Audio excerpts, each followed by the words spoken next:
bọ̀ má sáré bọ̀ ẹ dúpẹ́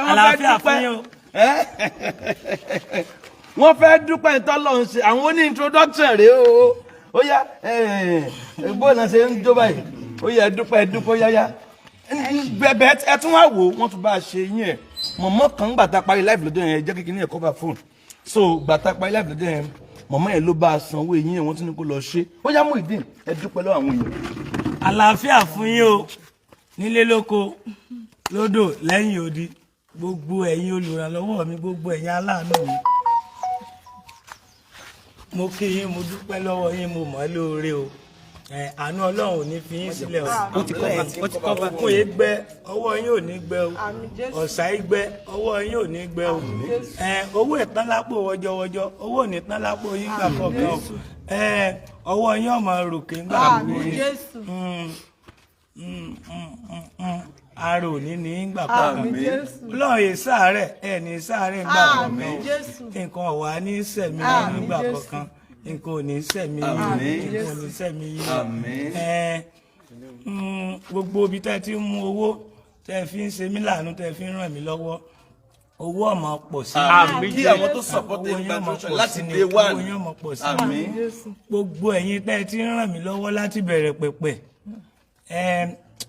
Ọlọ́run ọmọ ràn yín lọ́wọ́ Ọlọ́run ọmọ ràn yín lọ́wọ́ gbogbo ẹ̀yin tẹ́ mú mi kúrò nínú ipò ìpọ́njú tẹ́ mú mi wá sí ipò ìdẹ̀ra Ọlọ́run ò ní jẹ́ ẹrógun pọ̀jù láyé mi Ọlọ́run ọmọ mú yín sí ipò ìdẹ̀ra nígbà gbogbo ni ara ọmọ dẹ̀yìn nígbà gbogbo torí ara yín ni ẹlẹ́dẹ̀ arò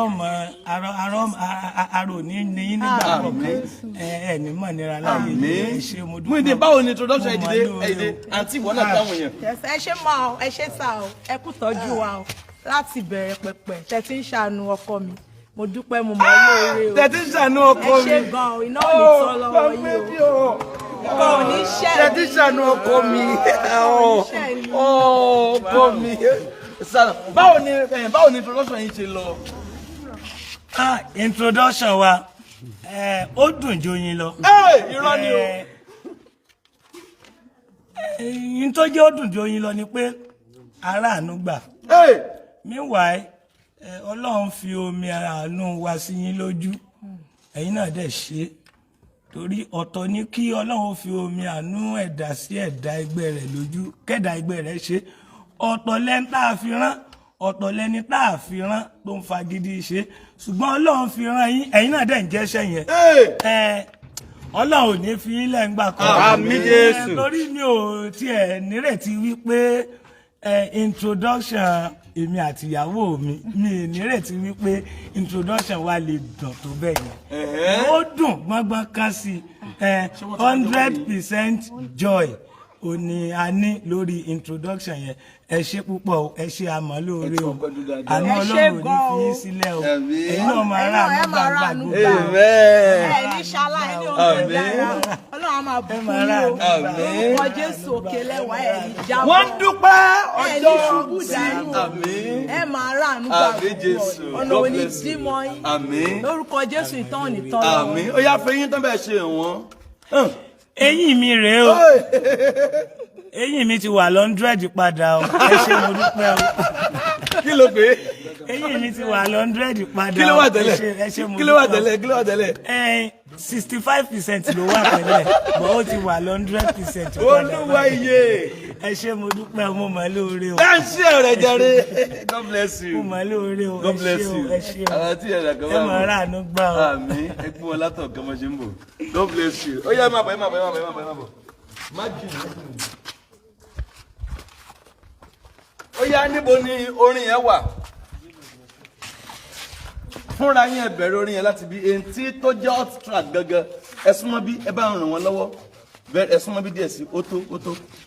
ok ṣé kéde tí wọ́n rèé ẹ̀yin wọlé rántí àwọn àǹtí yìí wọ́n mọ̀ ti ṣe àwo kan wọ́n ti ṣe kẹsẹ̀t wow wọ́n mọ̀ ti ṣe kẹsẹ̀t kẹ etí tó já ń tẹ̀mú ń bẹ̀ ó yá bẹ̀ ṣe kọ́ lọ́jọ́ yẹn ṣé ẹ ti rántí àwọn àǹtí ó yá ẹ kọ́ fáwọn yẹn. tálẹ́ǹtì tó Olúwa fún ọ má ṣe rí mọ́lẹ̀ tálẹ́ǹtì tó Olúwa fún ọ máa ṣe rí mọ́lẹ̀ torí Olúwa ó máa béèrè ohun tó fi ṣe o ara ẹ̀bùn tó Olúwa fáwa máa nìyí òun làwa ti ń lóyìn ìwọ tọ́lọ́run fún lẹ́bùn orin máa ṣe rẹ́bùn náà mọ́lẹ̀ ìwọ tọ́lọ́run fún lẹ́bùn ìjó máa ṣe rí mọ́lẹ̀ torí Olúwa ó máa béèrè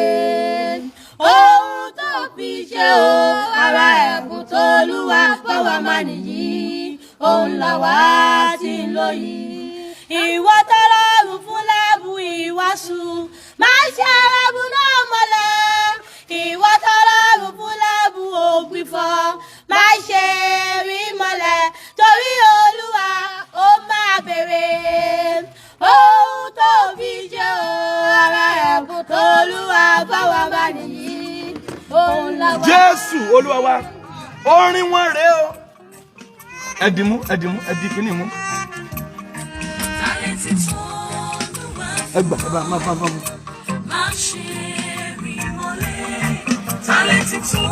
Bí a ń kájú fẹ́lẹ̀ ẹ má wọlé ẹ má pọ̀ ẹgbẹ́ yẹn lẹ̀ ẹ pọ̀ méjèèjì bí mú.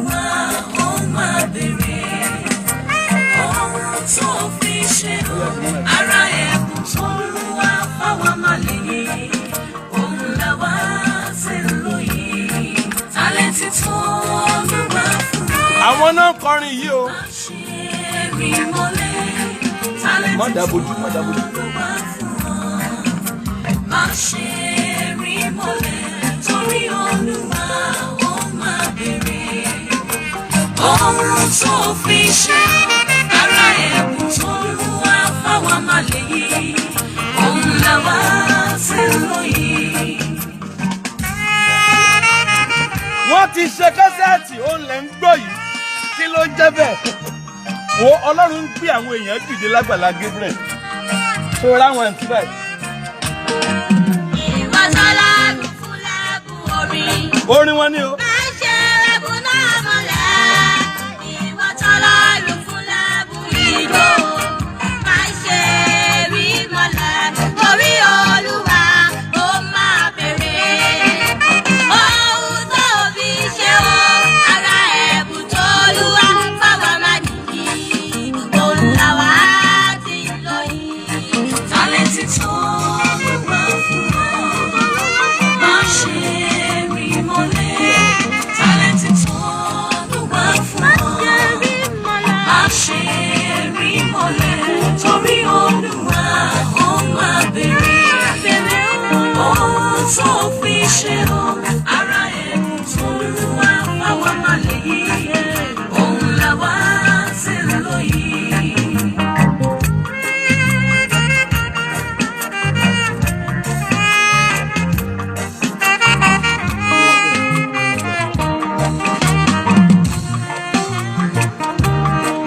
ìwọ tọ́lọ́run fún lẹ́bùn ìwàásù máa ṣe rẹ́bùn náà mọ́lẹ̀ ìwọ tọ́lọ́run fún lẹ́bùn ògbìfọ̀ máa ṣe rí mọ́lẹ̀ torí Olúwa ó máa béèrè ohun tó fi ṣe o ara ẹ̀bùn tó Olúwa fáwa máa nìyí òun làwa ti ń lóyìn. Tálẹ́ǹtì tó Olúwa má ṣe rí mọ́lẹ̀ tálẹ́ǹtì tó Nǹkan tó fún ṣe. Now,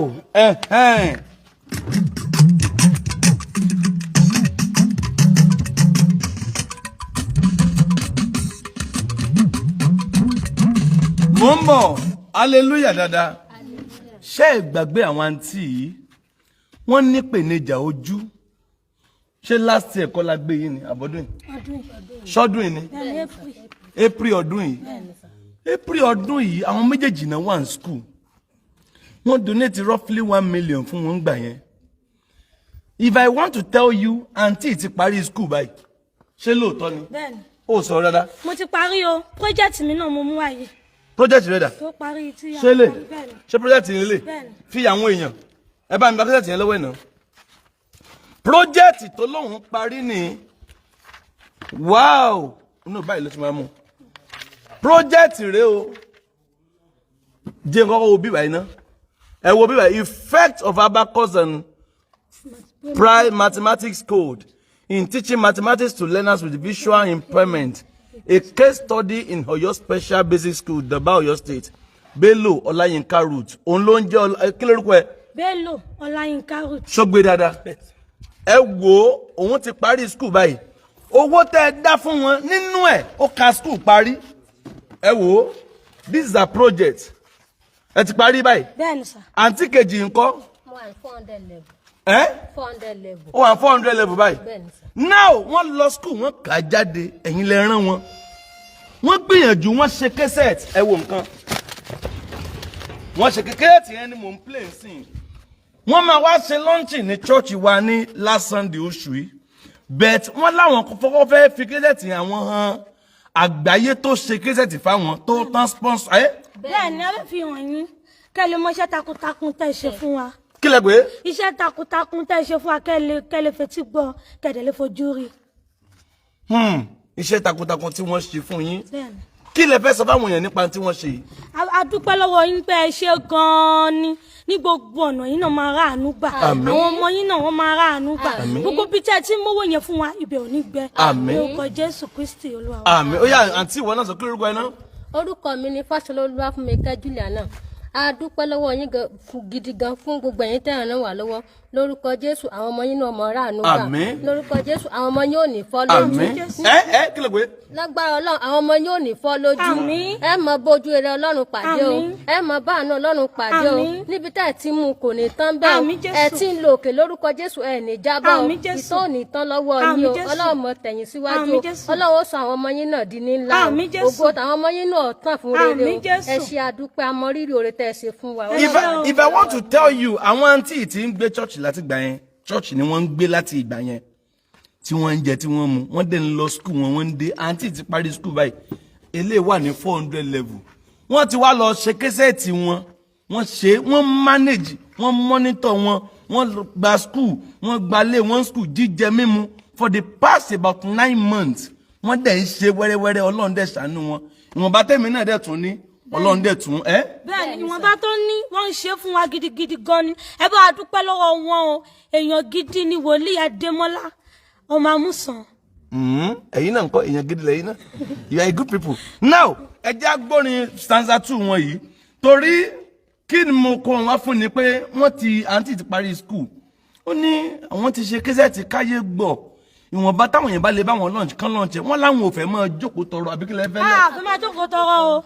Àfẹ́ máa jókòó tá a ti parí. Èmi tí mo tiẹ̀ ti parí school báyìí nísìn. Àmùgbà tí ìjọba máa gbé iṣẹ́ jáde kí n kẹ́ ẹ̀ ṣàánú mi kí n rí bí máa ṣiṣẹ́ kí n gba ṣọ́ọ̀bù kí n wá nǹkan tí mo máa ṣe torí iṣẹ́ ìjọba kò ṣe é jókòó tí o. Má sọ èyí tó ń sọ òun. Má sọ pé iṣẹ́ ìjọba ògo ni fún Jésù. Ẹ jẹ́ gbọ́ orin wọn stanza kejì. Ó yá. Olúwa ṣe wọ́n fáńgẹ́lì tó rán sí wa. Olúwa ṣe wọ́n fáńgẹ́lì tó rán sí wa. Olúwa ṣe wọ́n fáńgẹ́lì Gabriel. Olúwa ṣe wọ́n fáńgẹ́lì tó rán sí wa. Olúwa ṣe wọ́n fáńgẹ́lì Adémọ́lá. Olúwa ṣe wọ́n fáńgẹ́lì tó rán sí wa. Olúwa ṣe wọ́n. Olúwa ṣeun o. Olúwa ṣe wọ́n Fáńgẹ́lì tó rán sí wa. Olúwa ṣeun o. Ẹ máa kọ́. Olúwa ṣeun o. Olúwa ṣeun o. Fáńgẹ́lì tó rán sí wa. Ijó dà. Níbi lónìí.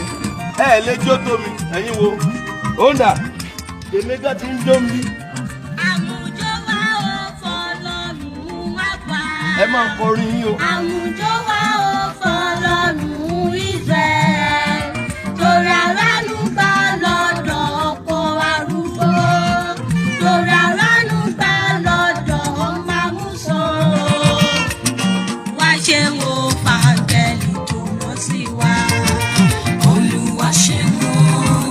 Olúwa ṣeun o. Olúwa ṣeun o. Fáńgẹ́lì tó tó rán sí wa. Olúwa ṣe wọ́n. Yoda. Olúwa ṣe wọ́n fàǹgẹ̀lì tó rán sí wa.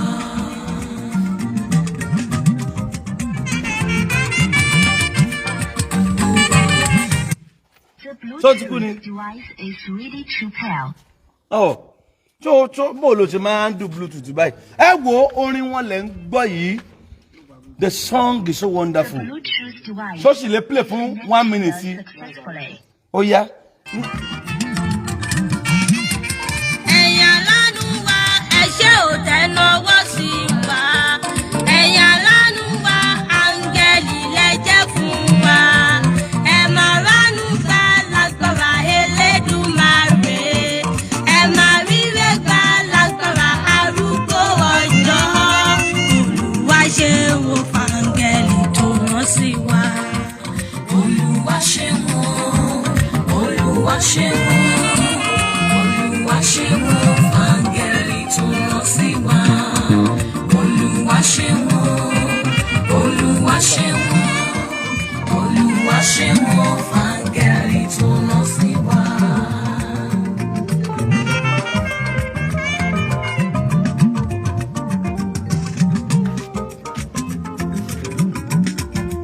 Agbala Gabriel, ẹ ṣé ò ẹ̀yin lọ́lọ́run lò.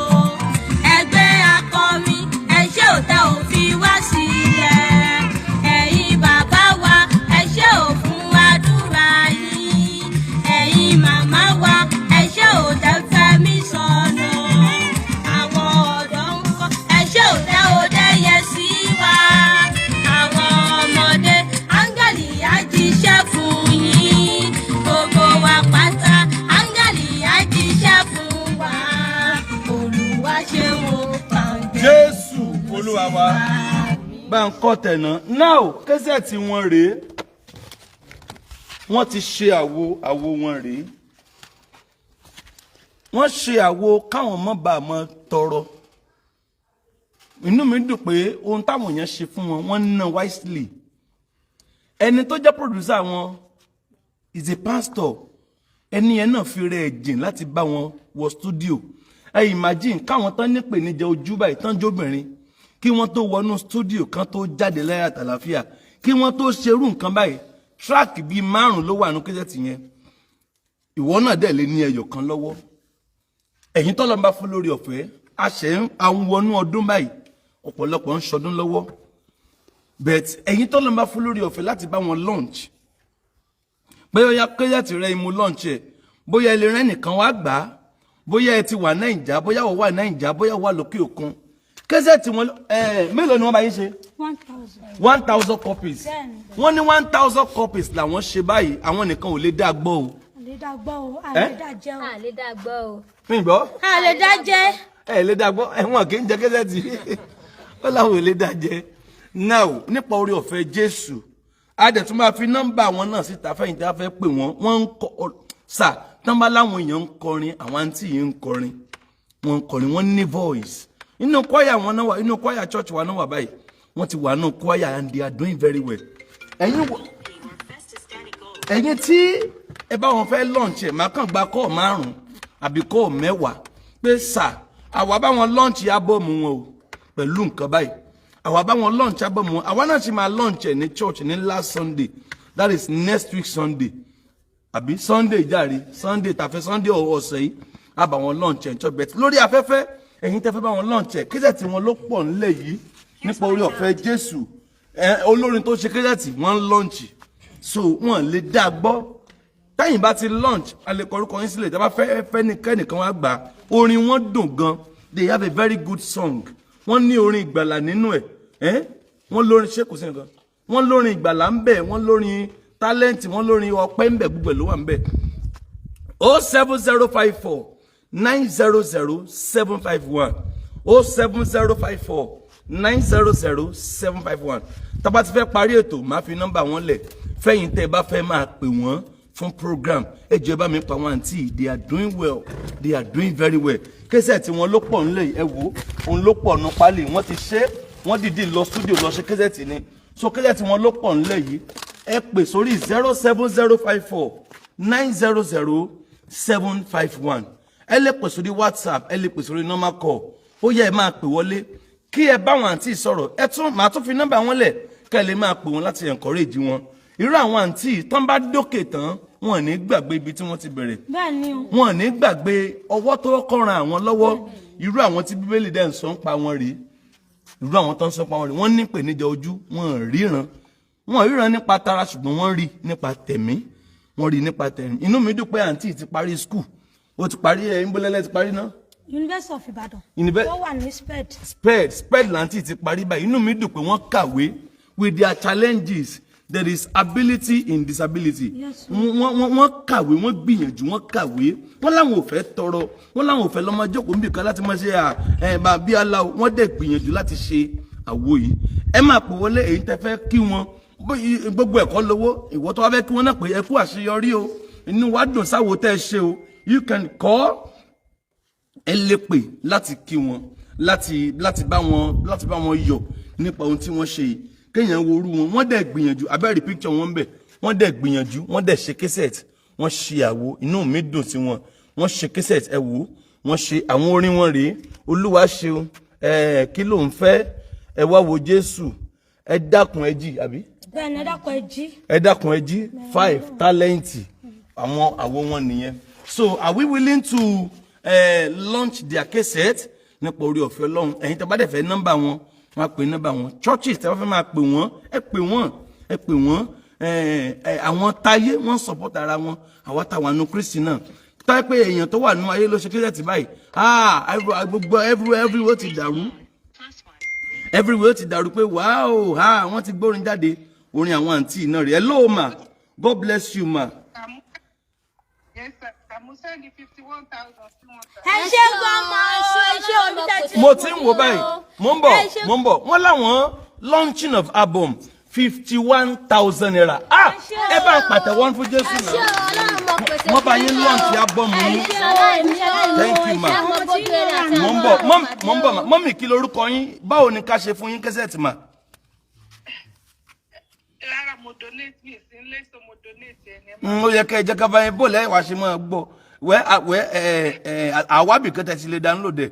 Bọ́dẹ̀ ìpáwọn náà lè send ẹ̀ sí kẹ́ ẹ máa gbọ́ torí orin ìdùn ẹ gbọ́dọ̀ máa gbọ́. Ẹ dúpẹ́ lọ́wọ́ wọn dáadáa. Mọ́mí ẹ ṣé gan-an ibi tẹ́ ti mú kò ní tó ń bẹ́ẹ̀ ní orúkọ Jésù. Àwọn tí inú ràánú gbà. Àwọn ọmọ yín náà ní fọ́ lójú o. Ẹ̀yin náà ní fọ́ lójú o. Àmín. Àpọ̀dà sí búkọ̀ ní báyé o. Ẹ ṣé o. Ẹ dìde. Ẹni àkọ́kọ́ tí ọkọ̀ bá wọn launch ní 51,000 naira. I am happy for you guys. Ẹ ṣé mọ́mì, God bless you. Ẹ ṣé o, mọ́mì wá láti America. God bless you. Wọ́n ti bá wọn ọmọ yìí launch, wọ́n ti bá wọn àǹtí launch ẹ̀ ní 51,000 naira. Ó yá, ta ló tún fẹ́ pè? Màá gba call mẹ́wàá.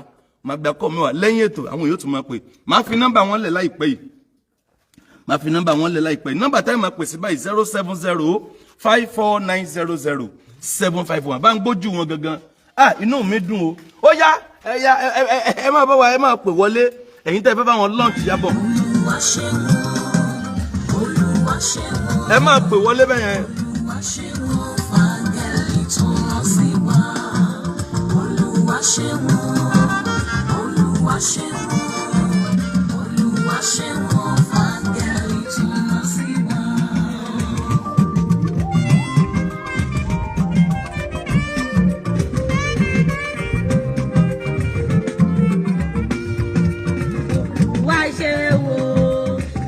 Ẹ máa pọ̀.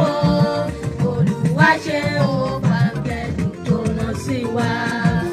Olúwa ṣe o, Olúwa ṣe o, Olúwa ṣe o, fàǹgẹ̀lì tó rán sí wa. Olúwa ṣe o, Olúwa ṣe o, Olúwa ṣe o, fàǹgẹ̀lì tó rán sí wa. Ìjọ yìí dà. Una.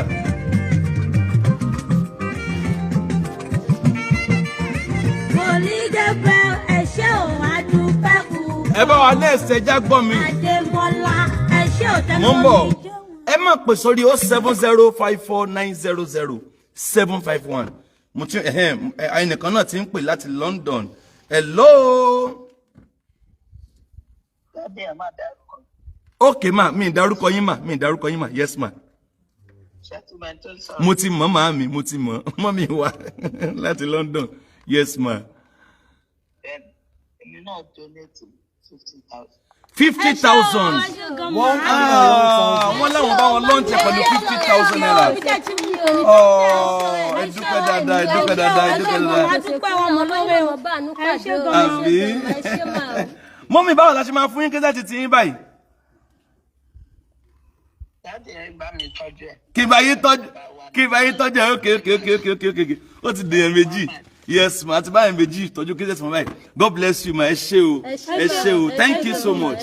Ẹ ṣé o. Má bá mi play orin. Ẹ ṣé ma, ẹ dìde.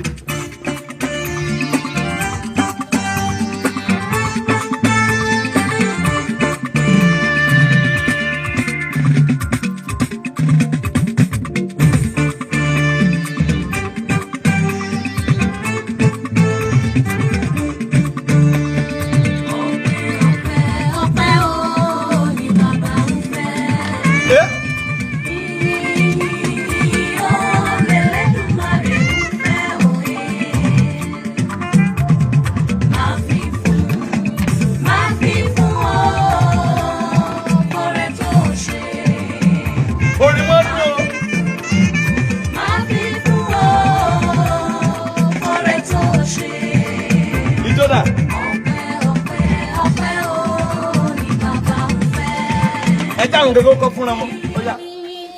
Iyọ̀ l'Ẹlẹ́dùmarè ń fẹ́ òye. Ṣé wàá fi fún? Máa fi fún. Máa fi fún ooo fóore tó ṣe. Ṣé wàá fi fún? Máa fi fún. Máa fi fún ooo fóore tó ṣe.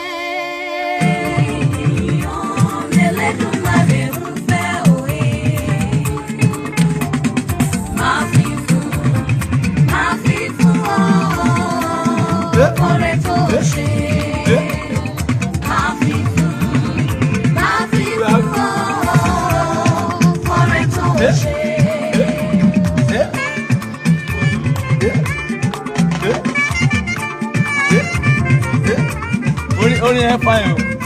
Askari, báwo lórí ẹ? Ọkùnrin ẹ wá, ẹ bá wa yọlúwa. Obìnrin ẹ wá, ẹ bá wa yọlúwa. Oore tí bàbá ṣe kò máa ló ń kà ó. Oore tí bàbá ṣe kò máa. Àlàáfíà fún yín máa o. Ẹ má gbẹ̀yàn kúrò, ẹ ra mà. Àlàáfíà ẹ̀fà ẹ̀fà. Yes ma. Èmi náà fi 22,000 support.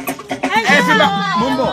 Wọ́n láwọn máa fi 22,000 lọ́ǹchì késẹ̀tì wọn yìí. Ẹ dúpẹ́. Ẹ ṣé omi o, ẹ ṣé Ọlọ́run tó sọ ẹ máa ní iṣẹ́ mọ ọ̀rọ̀ àlùgbà ní gbogbo ọ̀nà o. Àwọn ọmọ tí mo bá àlùgbà jọ ẹ ṣé o. Ọlọ́run gbé yín lọ́wọ́ sókè o.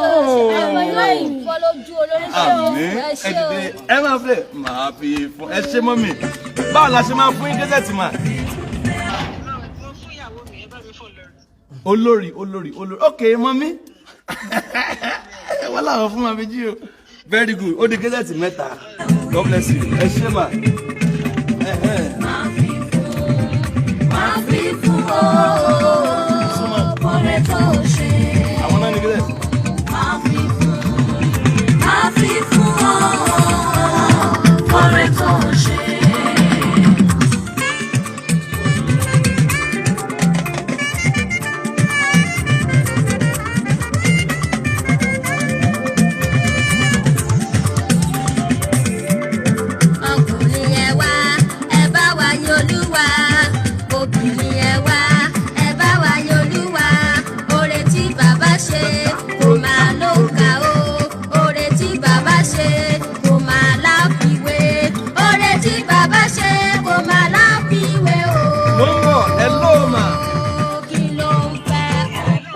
Yes ma.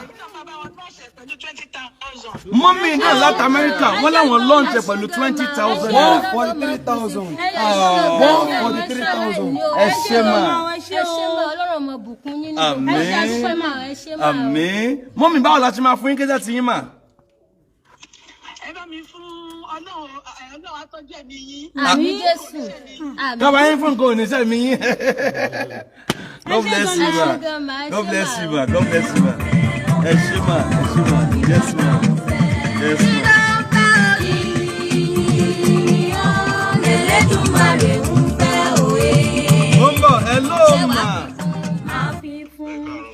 káàárọ̀ daddy, God bless you.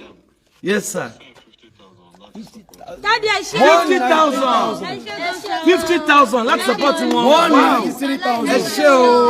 Wọ́n support vision wọn. Ẹ dúpẹ́. 193,000. Ẹ ṣé sir. Amen. Amen. Now, báwo la ṣe máa fún yín kẹ́sẹ̀ tí yín daddy? Kábàáyí tọ́jú ẹ̀. Ó dé ẹ̀ mélòó? God bless you. Ó dé ẹ̀ mélòó? Ó dé mẹ́rin. God bless you daddy. Thank you. Thank you.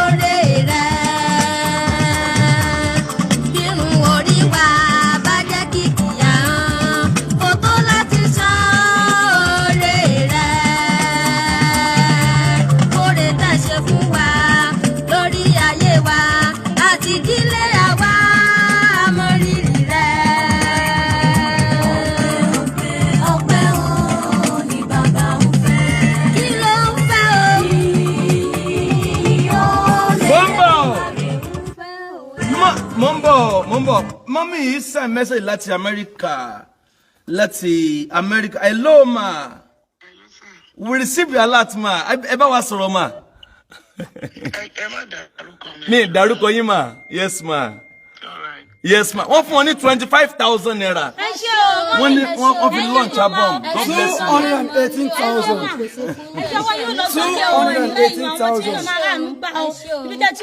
218,000. Àmín. Báwo ni ká ṣe kéjàdì tí yín mọ́mì? A máa sọ̀rọ̀ létà ó dáa ma. Ó di kéjàdì bá hàn. God bless you ma. God bless you.